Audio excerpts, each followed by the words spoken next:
திருமறை நேரம் Bible Hour presented by the National Bible College. கிறிஸ்துவின் சபையார் உங்களை வாழ்த்துகிறார்கள். Welcome to Satellite Bible Classes. வணக்கம் தேசிய வேதாகம கல்லூரி மாணவர்களே. வேதாகமத்தை அறிமுகப்படுத்துகிற வகையில் புதிய ஏற்பாடு நியூ டெஸ்டமெண்ட் என்ற தலைப்பில் இந்த நிகழ்ச்சியை நம்ம கவனிக்கிறோம். பொதுவாக உலகத்தில் உள்ள அனைத்து மக்களும் ஒரு கேள்வி கேட்கிறார்கள். புதிய ஏற்பாடு அப்படின்னு சொன்ன உடனே, நியூ டெஸ்டமெண்ட் என்று சொன்ன உடனே, அப்போ ஒரு ஓல்ட் டெஸ்டமெண்ட் பழைய ஏற்பாடு அப்படின்னு ஒன்று இருந்திருக்கணுமே. ஆம், இருக்கிறது. அடுத்த கேள்வி மாணவர்கள் மத்தியில், எதுக்கு பழைய ஏற்பாடு, எதுக்கு புதிய ஏற்பாடு? ஏன்னா ஒரு மனிதன் தான் முதல்ல ஒரு தவறு செய்வான், பிறகு அதை திருத்திக் கொள்வோம். அது இயல்பு தானே. அப்போ தேவன் எப்படிப்பட்டவராக இருக்கிறார்? முதல் கட்டளையை, முதல் உடன்படிக்கை, முதல் ஏற்பாட்டை கொடுத்தவர். அது ஒரு பிழையாக இருக்கிறது, அதனால் நான் ஒரு புதிய ஏற்பாட்டை, புதிய உடன்படிக்கை தருகிறேன் என்ற அர்த்தத்தில் நீங்கள் கவனிக்கலாம். அது உண்மை கிடையாது. தேவன் ஞானம் உள்ளவர். அவருக்கு நாம் ஒன்றும் கொடுக்க முடியாது. அவருக்கு எல்லாம் தெரிந்திருக்கிறது. அப்போஸ்தலர் நடபடிகள் 15வது அதிகாரம் 18வது வசனம், உலக தோற்றம் முதல் தேவனுக்கு தம்முடைய கிரியைகள் எல்லாம் தெரிந்திருக்கிறது. இந்த வசனம் உங்களுக்கு புரிஞ்சிருக்கும். இப்போ ஒரு பெரிய சம்மட்டியை எடுத்து ஒரு கல்லை உடைச்ச மாதிரி உங்கள் மனதுக்குள் இருக்கிற கல்லான இந்த யோசனையை இந்த வசனம் உடைச்சிடும். தேவனுக்கு எல்லாம் தெரியும்ன்றார். உலக தோற்றத்துக்கு முன்னால் என்ன நடக்கணுன்றது அவருக்கு தெரியும். ரோமருக்கு எழுதிய நிருபம் 11வது அதிகாரம், இந்த வசனம் எப்படி போகுதுன்னு பாருங்கள். 33வது வசனம், தேவனுடைய ஐஸ்வர்யம், ஞானம், அறிவு என்பவைகளின் ஆழம் எவ்வளவா இருக்கிறது. இந்த ஆழம் என்று சொல்லுக்கு டீப். இப்போது கடலினுடைய ஆழம் எவ்வளவு நமக்கு தெரியாது. அது மாதிரி தேவனுடைய ஐஸ்வர்யமும் ஞானமும் அறிவும் அவைகளின் ஆழம் நமக்கு தெரியாது. அவருடைய நியாய தீர்ப்புகள் அளவிடப்படாதவைகள். கடவுளுடைய நியாய தீர்ப்பை மனிதனால் சிந்திக்க முடியுமா? அவருடைய வழிகள் ஆராயப்படாதவைகள். யாராவது கடவுளுடைய வழியை நான் கண்டுபிடிச்சேன்னு சொல்ல முடியுமா? இப்பொழுது 34வது வசனம், கர்த்தருடைய சிந்தையை அறிந்தவன் யார்? கடவுளுடைய மனசில் என்ன இருக்குதுன்றதை பூமியில் யாராவது சொல்ல முடியுமா? இப்போது ஆஸ்பத்திரிக்கு போனால் டாக்டர் வந்து ஸ்டெத்தஸ்கோப்பை வச்சு நம்ம நெஞ்சு மேலே அப்படி தடவி பார்க்குறார். இருதய துடிப்பு எப்படி வேலை செய்யுது, அந்த சத்தம் எப்படி கேட்குது, அந்த லங்ஸ்லேருந்து வருகிற சத்தம் எப்படி இருக்குது அப்படின்னு கண்டுபிடிக்கிறார். தேய்ச்சி தேய்ச்சி கண்டுபிடிக்கிறார், தோராயமாக சொல்கிறார். அந்த மாதிரி தேவனுடைய மனதில் இருக்கிற சித்தத்தை கண்டுபிடிக்க ஏதாவது உண்டா? வழி கிடையாது. அவருக்கு ஆலோசனைக்காரனாக இருந்தவன் யார்? பெரிய ராஜான்னு வச்சுக்குவோம். இப்போ அவருக்கு, அந்த ராஜாவுக்கு பக்கத்தில் ஒரு ஆளை வச்சுக்குவோம் உனக்கு ஆலோசனை சொல்கிறதுக்கு. தெனாலிராமனை வச்சுக்கிட்டார், பீர்பாலை வச்சுக்கிட்டார். அரசர்கள் ஒரு அறிவாளியை பக்கத்தில் வச்சுக்குவாங்க. கடவுளுக்கென்று ஆலோசனை சொல்வதற்கு ஒரு அறிவாளி கிடையாது. 35ஆம் வசனம் பாருங்கள், தனக்கு பதில் கிடைக்கும்படிக்கு முந்தி அவருக்கு ஒன்றை கொடுத்தவன் யார்? யாராவது கடவுளுக்கு கிஃப்ட் கொடுக்க முடியுமா? லஞ்சம் கொடுக்க முடியுமா? பாராட்டு தெரிவிக்க முடியுமா? நீங்கள் ரொம்ப நல்லவர் என்று போய் புகழ முடியுமா? முடியாது. அவ்வளோ பெரிதான தேவனுக்கு வானம் அவருடைய சிங்காசனம், பூமி அவருடைய பாதப்படி. இப்போ உங்களுடைய நெஞ்சில் இருக்கிற கேள்வி என்னன்னா, எதுக்கு பழைய ஏற்பாட்டை கொடுத்தாரு, எதுக்கு பிறகு புதிய ஏற்பாட்டை கொடுத்தாரு? இந்த கேள்வி இருக்க தானே செய்யுது. We are always asking within ourselves towards the church, why God gave the Old Testament first? If it is not fault, then why God gave the New Testament? இந்த கேள்வி இருக்கு இல்லையா? இந்த கேள்வியை அந்த இஸ்ரவேலர்கள் கூட தங்கள் மனதில் வைத்திருந்தாங்க. ஏசாயா தீர்க்கதரிசன புத்தகம் 28வது அதிகாரம் 10வது வசனம். பேனால அந்த வசனத்தை குறிச்சுக்குங்க. கற்பனையின் மேல் கற்பனையும், கற்பனையின் மேல் கற்பனையும், பிரமாணத்தின் மேல் பிரமாணமும், பிரமாணத்தின் மேல் பிரமாணமும், இங்கே கொஞ்சமும் அங்கே கொஞ்சமும் என்கிறார்கள். புரியுதுங்களா இந்த வசனம் உங்களுக்கு? அந்த மக்களுடைய குறை, அதாவது அழுகுரல் மாதிரி இருக்குது. தே லேமெண்ட். அவங்க ரொம்ப வேதனையாக சொல்கிறாங்க. என்னய்யா இது, எங்கே போனாலும் ஒரு சட்டம், அங்கே ஒரு சட்டம், அங்கே ஒரு கற்பனை, இங்கே ஒரு கற்பனை, அங்கே ஒரு ஏற்பாடு, இங்கே ஒரு ஏற்பாடு, எத்தனை நம்ம கைகொள்கிறது அப்படின்னு யோசிக்கிறான். why there is more testaments and covenants அப்படின்னு கேட்குறாங்களாம் மக்கள். அது கடவுளுக்கு தான் தெரியும். இப்போ உங்கள் வீட்டில் 4 பேர் இருக்கீங்க, 4 பேரும் ஒரே மாதிரியாக இருக்கீங்க. அப்போ 4 பேருக்கு வேறு விதமான விசாரணை செய்ய வேண்டியிருக்கும் இல்லையா? உங்கள் எண்ணம் உங்கள் அப்பா எண்ணம் கிடையாது, உங்கள் அப்பா எண்ணம் உங்கள் அம்மா எண்ணம் கிடையாது. ஒவ்வொருவருக்கும் ஆத்மா தனித்தனியாக தானே இருக்குது. ஒரே வீட்டில் பிறந்தவன் தான் காயின், ஒரே வீட்டில் பிறந்தவன் தான் ஆபேல். ஏன் காயின் போய் தன் சகோதரனை கொலை செய்தான்? ஏன் செய்தான்? அவனுடைய கற்பனை அந்த மாதிரி, அவன் மண்டையில் அவனுடைய எண்ணங்கள் அப்படி, அவனுடைய யோசனைகள் அப்படி இல்லையா? இப்போ புரிஞ்சிருக்கும்னு நினைக்கிறேன். கற்பனையின் மேல் கற்பனை ஏன்னு கேட்குறீங்க. நான் சொல்ல நல்ல விளங்கிக்கிங்க. இப்போது ஏதேன் தோட்டம், அங்கே ஆதாம் ஏவாள் 2 பேர் தான் இருக்காங்க. அப்போ எத்தனை கட்டளையை அவங்களுக்கு தேவன் கொடுத்தாரு, அவங்கள காட்டி கொடுத்தாரு. இது பாருங்கள், இந்த 2 மரம் இருக்குது. ஒன்று ஜீவ விருட்சம், ஒன்று நன்மை தீமை அறியத்தக்க விருட்சம். உங்களுக்கு தெரியலையா? அது ஆதியாகமம் 2ஆம் அதிகாரத்தில். இந்த நன்மை தீமை அறியத்தக்க விருட்சத்தின் கனியை நீ சாப்பிடுகிற நாளில் சாகவே சாவாய், மரணம் உங்களுக்கு வந்துவிடும், ஆகவே நீங்கள் அதை தொட வேண்டாம். எவ்வளோ தெளிவாக ஒரு கட்டளை கொடுக்கப்பட்டது. There was only one law forbidden for Adam and Eve. The day they eat the fruit of good and evil, they shall die. எவ்வளவு தெளிவாக ஒரே ஒரு கட்டளை, ஜீவன் மரணம், வாழ்வு சாவு என்பதாக போதிக்கப்பட்டிருக்கு.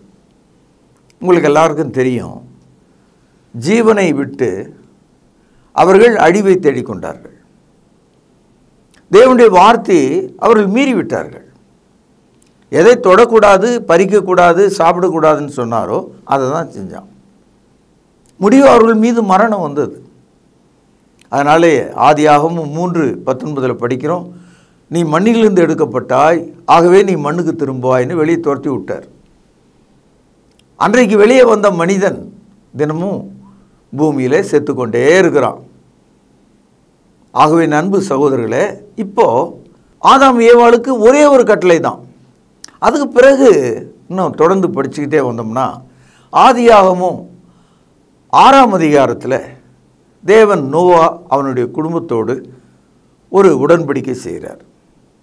ஒரு பேழை கட்டச் சொல்லி அதில் அவர்களை உள்ளே ஏற்றி அந்த 8 பேரை மூடி அன்றைய பெருவெள்ளத்தில் அவர்களை காப்பாற்றினார். இப்போது இந்த டெஸ்டமெண்ட், இந்த கவர்னன்ட் அல்லது இந்த ஏற்பாடு உங்களுக்கு எனக்கும் பொருந்தாது. ஏன்னா நாம் நோவா காலத்து வெள்ளத்துக்காக ஒரு மரப்பேழை கட்ட வேண்டிய அவசியம் நமக்கு இல்லை. ஆதாம் ஏவாளுக்கு ஏதேன் தோட்டத்துக்குள்ளே அந்த நன்மை தீமைக்கு அறியத்தக்க கனியை புசிக்க வேண்டாம் என்று சொன்னார். அந்த வாய்ப்பு நமக்கு இல்லை. ஆகவே அந்த கட்டளை நமக்கு உதவாது. அதுக்கு அப்படியே தொடர்ந்து நம்ம படித்து கொண்டே வந்தால் ஆதியாகமம் 12ஆம் அதிகாரத்தில் தேவன் ஆபிரகாமோடு ஒரு உடன்படிக்கை செய்கிறார். நான் காண்பிக்கும் தேசத்துக்கு போ, நான் உன்னை ஆசீர்வதிப்பேன், உன் பேரை பெருமைப்படுத்துவேன். நாம் தொடர்ந்து படித்தால் ஆபிரகாமினுடைய வீட்டில் பிறக்கிற எல்லா ஆண் குழந்தைகளுக்கும் 8வது நாளில் விருத்த சேதனம் பண்ணும்படி அவர்களுக்கு ஒரு கட்டளை கொடுக்கப்பட்டது. Circumcision was given as a covenant with the Abrahamic family. இப்போ இந்த கேள்வியை நீங்கள் மனசில் வச்சுங்க. இப்போ ஆதாமுக்கு கொடுத்த கட்டளை வேறு, நோவாவுக்கு கொடுத்த கட்டளை வேறு, ஆபிரகாமுக்கு கொடுத்த கட்டளை வேறு. அப்படியே நம்ம பைபிளை தொடர்ந்து வந்தோம்னா மோசேயின் காலத்தில் இஸ்ரவேல் ஜனங்களோடு தேவன் ஒரு உடன்படிக்கை செய்கிறார். உங்களுக்கு எல்லாருக்கும் தெரியும், ஒரே மலையில் கற்பலையில் 2 பக்கமும் எழுதப்பட்ட தேவனுடைய வார்த்தையை மோசே கொண்டு வந்தார். அதை தான் நம்ம மோசேயினுடைய நியாயப்பிரமாணம் என்று நாம் சொல்கிறோம். அதில் முதல் 10 கட்டளைகளை தான் நம்ம ரொம்ப பாப்புலராக 10 கமாண்ட்மெண்ட்ஸ், 10 கட்டளைகள் என்று அதை தான் நம்ம சொல்கிறோம். ஆனால் அதே மோசே அந்த 10 கமாண்ட்மெண்ட்ஸ் கொடுத்த பிறகு அதனுடைய விரிவாக்கம், ஒவ்வொரு கட்டளைக்கும் பின்னால் இருக்கிற சப்டிவிஷன்ஸ் அதெல்லாம் கூட சொல்லியிருக்கார். நீங்கள் சரியாக படித்து பார்த்தீங்கன்னா, அதாவது யாத்திரையாகமும் 32வது அதிகாரத்திலிருந்து எண்ணாகும் வரைக்கும் படிச்சிங்கன்னா, மோசே உயிரோடு இருந்த காலத்தில் அந்த 10 கமாண்ட்மெண்ட்ஸ்க்கு அடிஷ்னலாக 603 சப்டிவிஷன்ஸ், அந்த கட்டளைகளுக்கு கீழே கட்டளைகளை கொடுத்துருக்கார். அப்போ டோட்டலாக பார்த்தா 613 கட்டளைகள் இருக்குங்க. கவனிச்சிங்களா? எவ்வளோ? 613 கட்டளைகள். இப்போது நீங்கள் கேட்கலாம், 10 கமாண்ட்மெண்ட்ஸ் தானே? ஆமாம், 10 கமாண்ட்மெண்ட்ஸ் தான். இப்போ நீங்கள் ஒரு புக்கு வாங்குறீங்க, அந்த புத்தகத்தினுடைய 10 அத்தியாயங்களுக்கு இந்த முன்னுரையில் நீங்கள் ஒரு பக்கத்தில் போட்டிருப்பாங்க. இப்போ இந்த பைபிள் எடுத்துக்கிட்டிங்கன்னா ஒரு பேஜில் இந்த பைபிள் இருக்கிற அத்தனை புத்தகத்தையும் முதல் வரிசையில் போட்டிருக்காங்க. பழைய ஏற்பாட்டில் எத்தனை புத்தகம், புதிய ஏற்பாட்டில் எத்தனை புத்தகம், அதை வச்சு நம்ம இந்த புத்தகத்துக்கு பைபிளுக்குள்ளே எத்தனை புத்தகம் இருக்குது, எங்கே இருக்குன்றதெல்லாம் நமக்கு தெரியும். அது மாதிரி அந்த 10 கமாண்ட்மெண்ட்ஸினுடைய விரிவாக்கம், அதனுடைய அடிஷன்ஸ், அதனுடைய எக்ஸ்பிளனேஷன், அதனுடைய விரிவாக்கம், அதை பற்றிய விஷயங்கள் தான் எல்லாம் ஒன்றா சேரும்போது 613 கட்டளைகள் அங்கே இருக்கிறத நீங்கள் பார்க்கலாம். ஆச்சரியமாக இருக்கு இல்லையா? இப்போது இந்த தகவல் எல்லாம் நம்ம வச்சுக்கிட்டு மனசில் படித்தா தான் பைபிளை நம்ம புரிஞ்சுக்க முடியும், புதிய ஏற்பாட்டை நம்ம புரிந்து கொள்ள முடியும். இப்போது கிறிஸ்தவர்கள் என்ன நினைக்கிறாங்க, ஒரு மாயமந்திரம் மாதிரி, அதாவது ஒரு மின்னலை பார்த்த மாதிரி, ஏதோ ஒன்று உடனே அனுபவிக்கிற ஒரு வாழ்க்கையை செய்தலாம் அப்படின்னு நம்ம நினைக்கிறோம். அப்படி இல்லை. கிறிஸ்தவம் என்பது தேவனிடத்தில் ஆரம்பித்து உலக வரலாற்று முழுவதையும் உனக்குள்ளே கொண்டு வருகிறது. தேவனுடைய கட்டளையில் எல்லாவற்றையும் உனக்குள்ளே கொண்டு வருகிறது. ஒரு திருந்திய மனிதனாக தேவனுக்கு பிரியமாக வாழ்வதற்கு வரலாறு தெரிந்த ஒரு மனிதனாக தான் கிறிஸ்தவம் இருக்கிறான். Christianity, it is not a religion of emotion. Christianity is a religion of knowledge. You need to understand the creator, creation, everything. அதனால தான் மக்கள் என்ன கேட்குறாங்க, என்னங்க ஏகப்பட்ட சட்டங்க, எந்த சட்டத்தை கை கொள்வது, எந்த சட்டத்தை கையை கொள்ளாமல் போகிறது, அப்படி ஒரு வெறுப்புணர்வை உடையவர்களாக நம்ம இருக்கிறோம். பாருங்கள், 1947 நாம் சுதந்திரம் அடைந்தோம். 3 வருஷம் ஆச்சு இந்தியாவில் இருக்கிற நம்ம நாட்டில் என்னென்ன சட்டங்கள் நமக்கு எழுதணும்னு யோசனை பண்ணாங்க. 1952 ஜனவரி மாதம் 26ஆம் தேதி தான் நம்ம சட்டங்கள் எழுதி பார்லிமெண்ட்டில் கொண்டு வந்ததுனால இந்தியா சுதந்திரம் அடைந்தது 1947 ஆகஸ்ட் 15. இந்தியா குடியரசாக மாறியது, நம்மை நாமே ஆளுகிற ஒரு நாடாக மாறியது 52 ஜனவரி 26. அப்போ இந்த 3 ஆண்டுகள் என்ன நடந்தது? இந்த 3 ஆண்டுகளில் நம்மை ஆளுவதற்கான சட்டங்களை எழுதினாங்க, எழுதினே இருந்தாங்க. எவ்வளோன்னு எழுதுறது? ஏறக்குறைய 6000த்துக்கு மேற்பட்ட சட்டங்கள் இருக்குது. கடந்த 75 வருஷத்தில் இதில் நிறைய சட்டங்களை மாற்றி மாற்றி திருத்தின்லாம் வர இன்றைக்கும் செய்துட்டு தான் இருக்காங்க. இதுலேருந்து என்ன தெரியுதுன்னா, ஒரு நாடு தனக்கு 6000 சட்டங்கள் தேவைப்படுதுன்னு நினச்சா இந்த உலகத்தையெல்லாம் கடவுள் ஆள்வதற்கு, மனிதர்களை ஆள்வதற்கு அவருக்கு எத்தனை சட்டங்கள் தேவைப்படும்? ஏன்னா மனுஷன் லேசப்பட்டவங்க கிடையாது, அவனுடைய யோசனைகள் லேசப்பட்டதில்லை. அவனுடைய பார்வை, அவனுடைய உடல், அவனுடைய மனம், அவனுடைய சமுதாயம் எல்லாம் கொடிதாக இருக்கிறது, பாவம் நிறைந்ததாக இருக்கிறது. வாந்தின்னு நம்ம ஒன்று சொல்கிறோமே, அது என்னது? அது ஜீரணம் ஆகாமல் வயிற்றில் அது ஒரு பாய்சன், அதாவது நமக்கு அழிவை, உயிரை எடுக்கக்கூடிய ஒரு பொருளாக மாறுறது தான் வாந்தின்னு நம்ம சொல்கிறோம். வாந்தியை வாயால் எடுக்கிறோம். ஏன்னா அது ஜீரணமானா நம்ம செத்து போயிடும், பல வியாதிகள் நமக்கு வந்துடும். நம்ம மனிதர்களுடைய வாழ்க்கை வாந்தியை போல தான் இருக்குது. மார்க் எழுதிய சுவிசேஷம் 7வது அதிகாரம் 20வது வசனம் பாருங்கள்.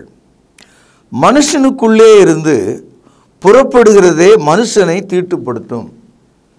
எப்படி நம்முடைய வாய் வழியாக வருகிற வாந்தி நம்மை கொல்லக்கூடும், அதனால தான் அதை வாந்தியை எடுத்துடுறோம் வெளியே. பாருங்கள் 21வது வசனம். எப்படி எனில் மனுஷருடைய இருதயத்துக்குள்ளிருந்து பொல்லாத சிந்தனைகளும். உங்கள் மனதில் என்னென்ன சிந்தனை இருக்குது எனக்கு தெரியாது, யாருக்குமே தெரியாது. பொல்லாத சிந்தனைகளும், அடுத்தது கவனிங்க, உபச்சாரங்களும், வேசிதனங்களும், கொலை பாதகங்களும், களவுகளும், பொருளாசைகளும், துஷ்டதனங்களும், கபடும், காம விகாரமும், வன்கண்ணும், தூஷணமும், பெருமையும், மதிகேடும் புறப்பட்டு வரும். இந்த மாதிரியான பாவங்கள், மீறுதல்களை நம்முடைய இருதயம் கொண்டிருக்கிறது. அப்போது தேவனுடைய பிரமாணம், அதாவது அந்த உடன்படிக்கை தேவன் நம்மோடு ஏற்படுத்துகிறாரு, இதையெல்லாம் டேக்கல் சந்திக்கணும். அதையிலிருந்து நம்மை விடுதலை செய்வதற்கான வழிகளை எடுத்து காண்பிக்கணும். அதுக்கான கிளாஸஸ் தேவை. இப்போ நீதிமன்றத்தில் ஒரு குற்றவாளியை தண்டிக்கிறாங்க, அந்த தண்டனைக்குரிய வருஷங்கள் எவ்வளோன்னு கூட சொல்கிறாங்க. குற்றம் எவ்வளவோ அதுக்குரிய தண்டனை அவ்வளவுதான். ஒரு சின்ன திருட்டு வேலைக்காக தூக்கு தண்டனை யாரும் கொடுக்க மாட்டாங்க. ஒரு திருட்டு வேலைக்காக ஒரு மனிதனுக்கு ஆயுள் தண்டனை கொடுக்க மாட்டாங்க. ஆனால் ஒரு மனிதனை கொன்று விட்டால் அல்லது ஒரு தேச துரோக குற்றம் செய்தால் அவர்களுக்கு ஆயுள் கால தண்டனை கொடுக்குறாங்க.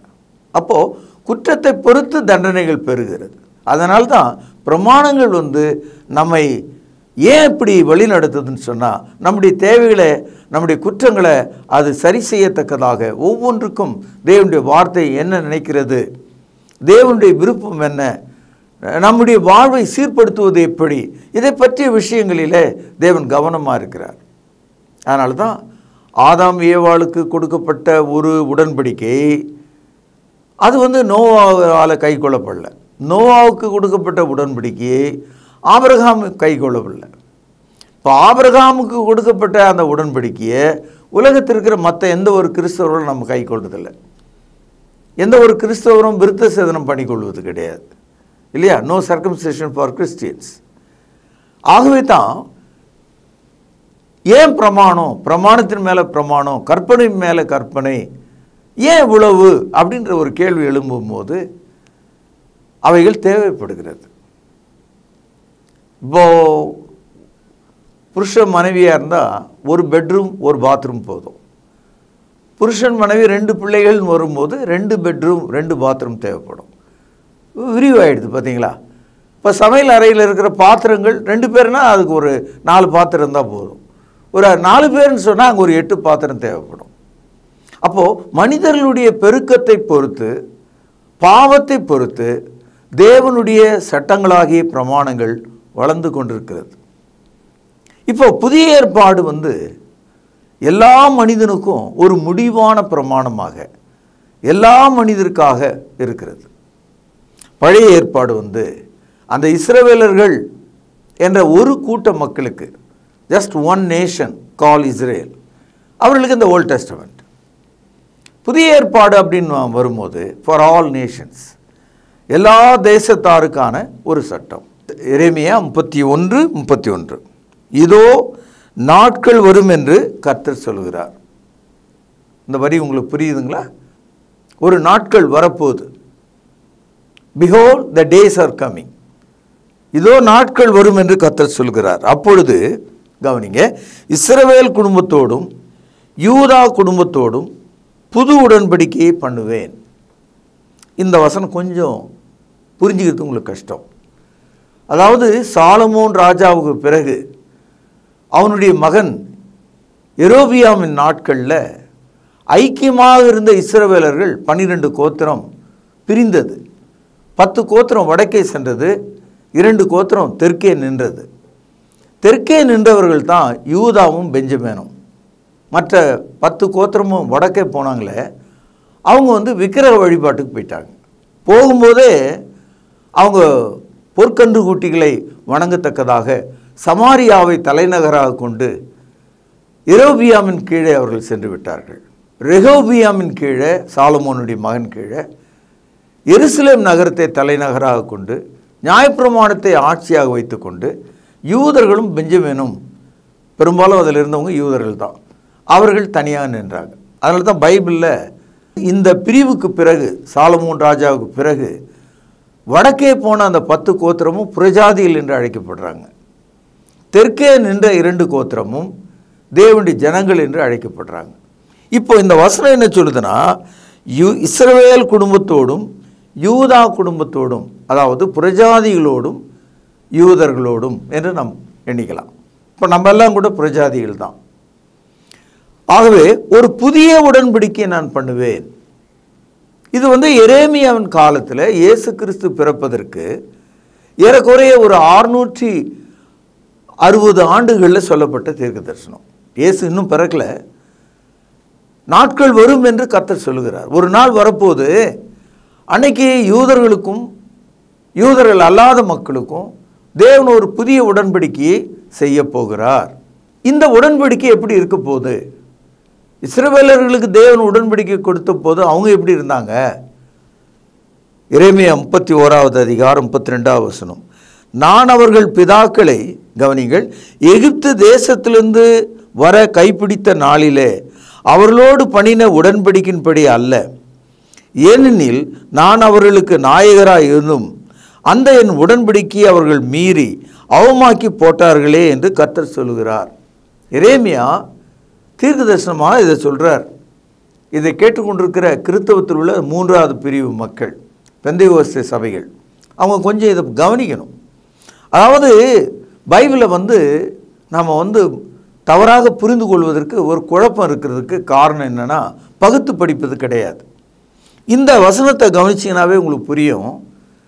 பழைய ஏற்பாட்டை தேவன் யாருக்கு கொடுத்தார் அப்படின்னா, இந்த வசனத்தை பாருங்கள் 32ல், நான் அவர்கள் பிதாக்களை, இந்த இடத்துல பிதாக்கள் என்பது இஸ்ரவேலர்களுடைய தாத்தா, அதாவது ஆபிரகாம், ஈசாக்கு, யாக்கோபு, அவங்களுடைய பிள்ளைகள் தானே இஸ்ரவேலர்கள். கவனிங்க, நான் அவர்கள் பிதாக்களை எகிப்து தேசத்திலிருந்து அழைத்து வர கைப்பிடித்த நாளிலே. அப்போ இஸ்ரவேலர்கள் ஒரு காலத்தில் எகிப்து தேசத்தில் 430 வருஷம் அடிமையெல்லாம் இருந்தாங்க. இதை தான் யாத்திரையாகமும் 12ஆம் அதிகாரத்தில் நம்ம படிக்கிறோம். அவர்கள் அனைவரையும் யாத்திரையாகவும் 14ஆம் அதிகாரத்தில் செங்கடல் வழியாக வழி நடத்தி, யாத்திரையாகவும் 32ஆம் அதிகாரத்தில் அவர்களுக்கு ஒரு உடன்படிக்கையை ஏற்படுத்தி கொடுத்தார். ஆக இந்த உடன்படிக்கை, பழைய உடன்படிக்கை, இஸ்ரவேல் என்று சொல்லக்கூடிய ஒரு கூட்ட மக்கள், ஒரு தேசத்துக்கு மட்டும்தான். They are the one called out of Egyptian bondage.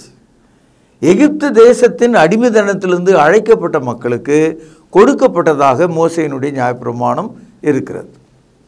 இப்போ இந்த பழைய ஏற்பாட்டை இன்றைய காலகட்டத்தில் கிறிஸ்துவுக்கு பிறகு வாழ்கிற நாம் அதிலிருந்து கொஞ்சமும் இதிலிருந்து கொஞ்சமும் எடுத்து நாம் 2ஆம் கட்டம் வாழ்க்கை வாழ்வது ஒரு மோசமான நிலைக்கு சபைகள் இன்றைக்கு தள்ளப்பட்டிருக்கு. இன்றைக்கி கிறிஸ்தவத்தில் உள்ள இந்த மதம் என்று சொல்லக்கூடிய அனைத்து மக்களும் இந்த பைபிளை சரியாக சத்தியத்தின்படி பகுத்து போதிக்காதிருப்பதற்கு ஒரு காரணம், அவர்கள் பழைய ஏற்பாட்டில் இஸ்ரவேலர்களுக்கு கொடுக்கப்பட்ட கட்டளைகளையும் புதிய ஏற்பாட்டில் சொல்லப்பட்ட கட்டளைகளையும் ரெண்டையும் மிக்ஸ் பண்ணிட்டாங்க, ரெண்டையும் இணைச்சாங்க.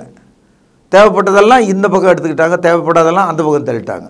ஒரு உதாரணம் சொன்னால் நச்சுன்னு உங்களுக்கு புரியும்.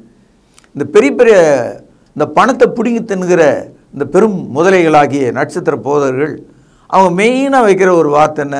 தசம் பாகம் நீ கொடுக்கல நாசமாக போவ, உனக்கு மோட்சம் கிடையாது. ஏனென்றால் அது பழைய ஏற்பாடு. 10ல் 1 என்பது பழைய ஏற்பாடு. அதை புதிய ஏற்பாட்டில் கொண்டு வந்து தங்களுடைய வருமானத்தை உயர்த்தி கொள்வதற்காக ஊரை அடித்து உலையிலே போடுவது போல சபையினுடைய முழு கணக்கையும் அவர்கள் தங்களுடைய சொத்தாக மாற்றுறாங்க. 10ல் 1னா எவ்வளோ பெரிய தொகைன்றதை யோசித்து பாருங்க நீங்கள். அதுவும் கட்டாயப்படுத்தி வாங்குவது அது அக்கிரமமானது. ஒரு மனுஷன் அவன் விருப்பப்பட்டு 10 கொடுக்கட்டும், 15 கொடுக்கட்டும், 100 கூட கொடுக்கட்டும் காணிக்கை, அது அவனுடைய விருப்பம். ஆனால் புதிய ஏற்பாடு மனப்பூர்வமான காணிக்கை நமக்கு போதிக்கிறது, தாராளமான காணிக்கையை நமக்கு போதிக்கிறது. அவனவன் விசனமாயும் அல்ல, கட்டாயமாயும் அல்ல, தன் மனதிலே நியமித்தபடி கொடுக்க கடவன். ஒரு உதாரணத்துக்காக தான் இதை சொன்னேன். அதனால தான் நாட்கள் வரும் என்று கர்த்தர் சொல்கிறார். அந்நாட்களிலே புறஜாதியரோடும் யூதர்களோடும் ஒரு புதிய உடன்படிக்கை நான் பண்ண போகிறேன். அந்த உடன்படிக்கை பழைய உடன்படிக்கை ஆகிய எகிப்து தேசத்திலிருந்து அழைக்கப்பட்ட இஸ்ரவேலர்களோடு நான் பண்ணின உடன்படிக்கை போல அது இருக்காது. ஏனென்றால் அந்த உடன்படிக்கையே அவர்களுடைய வாழ்நாள் காலத்திலேயே அவர்கள் மீறி விட்டார்கள். ஒரு தந்தை ஒரு குழந்தையை பிடித்து கொண்டு போகிறார், கையை முறுக்கி கடித்து விட்டு அந்த குழந்தை தனியாக ஓடுது, என்னை விட்டுருன்னு சொல்லி ஓடுது. தந்தையால் என்ன செய்ய முடியும் அந்த குழந்தையை? அதே மாதிரி பாருங்கள் 32வது வசனம், நான் அவர்கள் பிதாக்களை எகிப்து தேசத்திலிருந்து அழைத்து வர கைப்பிடித்த நாளிலே அவர்களோடு பண்ணின உடன்படிக்கையின்படி அல்ல. கவனிங்கள், ஏனெனில் நான் அவர்களுக்கு நாயகராய் இருந்தும் அந்த என் உடன்படிக்கை அவர்கள் மீறி அவமாக்கி போட்டார்களே. நான் அவர்களுக்கு கடவுளாக இருந்தும் என் கையை மீறி அவர்கள் போய்விட்டார்கள். ஆக இயேசு கிறிஸ்து பிறப்பதற்கு முன்பாகவே இஸ்ரவேலர்கள் நியாயப்பிரமாணத்தை உடைத்து போட்டார்கள், குலைத்து போட்டார்கள். அதன்படி அவர்கள் நடக்கவில்லை. இதுதான் சொல்றார். ஆகவே நான் ஒரு புதிய உடன்படிக்கையை கொடுக்க போகிறேன் என்று சொல்கிறார். நாளை இதனுடைய தொடர்ச்சியை நாம் கவனிக்கலாம். பிரார்த்தனை செய்வோம். மகா பரிசுத்த நிறைந்த எங்கள் அன்பான தகப்பனே, இந்த நாளிலே மிகவும் விவரமாக தெளிவாக நாங்கள் போதிக்கப்பட்ட வசனங்களை புரிந்து கொள்ள உதவி செய்திரலும். உமது ஆலோசனைக்கு நாங்கள் நன்றாக கவனிக்க உதவி செய்திரலும். ஆண்டவரும் கர்த்தரும் இரட்சகருமாக இருக்கிற இயேசுவின் நாமத்தில் ஜெபத்தை கேட்டருளும் ஜீவனுள்ள எங்கள் நல்ல பிதாவே, ஆமேன். தொடர்பு கொள்ள வேண்டிய முகவரி: திருமறை நேரம், 58 சர்ச் தெரு, குமரன் நகர், சென்னை 6,82,000. தொலைபேசி எண் 044255008882. செல்போன் 9385500882. கர்த்தாவே, தேவர்களில் உமக்குப்பானவர் யார்? வானத்திலும் பூமியிலும் உமக்குப்பானவர் யார்? உமக்குப்பானவர் யார்? உமக்குப்பானவர் யார்? வானத்திலும் பூமியிலும் உமக்குப்பானவர் யார்? வானத்திலும் பூமியிலும் உமக்குப்பானவர் யார்?